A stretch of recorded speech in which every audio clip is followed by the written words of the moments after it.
ബംഗ്ലാദേശിനെതിരായ ഇന്ത്യയുടെ ഏകദിന 2020 പരമ്പരകൾ മാറ്റിവെച്ചു. ഇരു ക്രിക്കറ്റ് ബോർഡുകളും പരസ്പര ധാരണ പ്രകാരമാണ് പരമ്പര മാറ്റിവെച്ചത്. ഓഗസ്റ്റിൽ നടക്കാനിരുന്ന പരമ്പരയാണ് അടുത്ത വർഷം സെപ്റ്റംബറിലേക്ക് മാറ്റിയത്. വിവരങ്ങളുമായി സ്പോർട്സ് ഡെസ്കിൽ നിന്ന് കിലാഫ് അഹമ്മദ് ചേരുന്നു. കിലാഫ്, വിരാട് കോഹ്ലിയുടെയും രോഹിത് ശർമ്മയുടെയും തിരിച്ചുവരവ് കാത്തിരുന്ന ആരാധകർക്ക് നിരാശ പകരുന്ന തീരുമാനമാണല്ലോ. എന്താണ് ഈ പരമ്പര മാറ്റിവെക്കാനുള്ള കാരണം? എന്ത് ധാരണപ്പുറത്താണ് മാറ്റിയിരിക്കുന്നത്? ലക്ഷ്മി പത്മ സൂചിപ്പിച്ചതുപോലെ തന്നെ കോഹ്ലിയുടെയും രോഹിത്തിൻ്റെയും ഉൾപ്പെടെയുള്ള ഏകദിന പരമ്പരയിൽ വീണ്ടും ഒരു ഇന്ത്യൻ ജേഴ്സിയിൽ കാണുമെന്ന പ്രതീക്ഷയിലായിരുന്നു ഇന്ത്യൻ ആരാധകർ. ഇതിനെ ഒരു തിരിച്ചടിയായിട്ടാണ് ഇപ്പോൾ പുറത്തു വരുന്ന വാർത്തകൾ. കാരണം ബംഗ്ലാദേശുമായിട്ടുള്ള ഏകദിന പരമ്പരയും ഒപ്പം T20 പരമ്പരയുമാണ് ഇപ്പോൾ നിലവിൽ മാറ്റിവെച്ചിരിക്കുന്നത്. ഇതിന് കാരണം ഇപ്പോൾ ഇരു രാജ്യങ്ങളും തമ്മിലുള്ള നയതന്ത്ര ബന്ധം വഷളാകുന്ന സാഹചര്യത്തിലാണ് മത്സരങ്ങൾ മാറ്റിവെച്ചിരിക്കുന്നത്. അടുത്ത വർഷം സെപ്റ്റംബറിലേക്കാണ് മത്സരം മാറ്റിവെച്ചിരിക്കുന്നത്.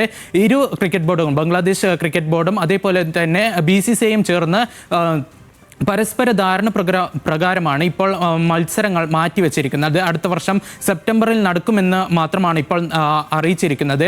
ഈ സമയം, തീയതിയോ ഇതിനെക്കുറിച്ച് കൂടുതൽ വിവരങ്ങളോ പുറത്തുവിട്ടിട്ടില്ല.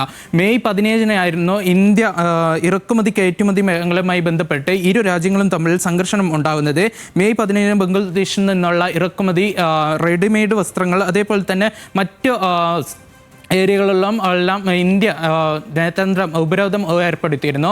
ഇതിന് മുമ്പ് തന്നെ ഏപ്രിലിൽ ബംഗ്ലാദേശും ഇന്ത്യൻ വ്യാപാരത്തിന് മേൽ നയതന്ത്രം ഏർപ്പെടുത്തിയിരുന്നു. കൂടാതെ നമ്മൾ ഇതിൽ വേറൊരു കാര്യം എന്ന് പറയുന്നത് ഷെയ്ഖ് ഹസീനയും ഉൾപ്പെടെയുള്ള ഇപ്പോൾ അവിടെ നിലനിൽക്കുന്ന സർക്കാർ വിരുദ്ധ പ്രക്ഷോഭങ്ങൾ ഉൾപ്പെടെയുള്ള ചൂണ്ടിക്കാട്ടിയും താരങ്ങൾക്കുള്ള സുരക്ഷയും മാനിച്ചാണ് ഇപ്പോൾ മത്സരങ്ങൾ മാറ്റിവെച്ചിരിക്കുന്നത്. ഇതിൻ്റെ തുടർ നടപടികൾ വേറെ കാത്തിരുന്ന ഇംഗ്ലണ്ട് ആയിട്ടുള്ള പര്യടനം അവസാനിച്ചതിന് ശേഷം ടീമുകൾ ബംഗ്ലാദേശിലേക്ക് തിരിക്കുമെന്നാണ് നേരത്തെ അറിയിച്ചിരുന്നത്.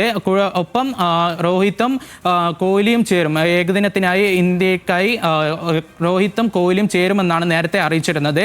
ഈ ഒരു സാഹചര്യത്തിൽ ഇന്ത്യൻ ജേഴ്സിയിൽ കോഹ്ലിയെയും രോഹിത്തിനെയും കാണുന്നതിൽ കൂടുതൽ സമയം കാത്തിരിക്കണമെന്നാണ് നമ്മൾ വിചാരിക്കേണ്ടത്. ലക്ഷ്മി. കിലാഫ് അഹമ്മദാണ് സ്പോർട്സ് ഡെസ്കിൽ നിന്ന് വിവരങ്ങൾ പങ്കുവച്ചത്.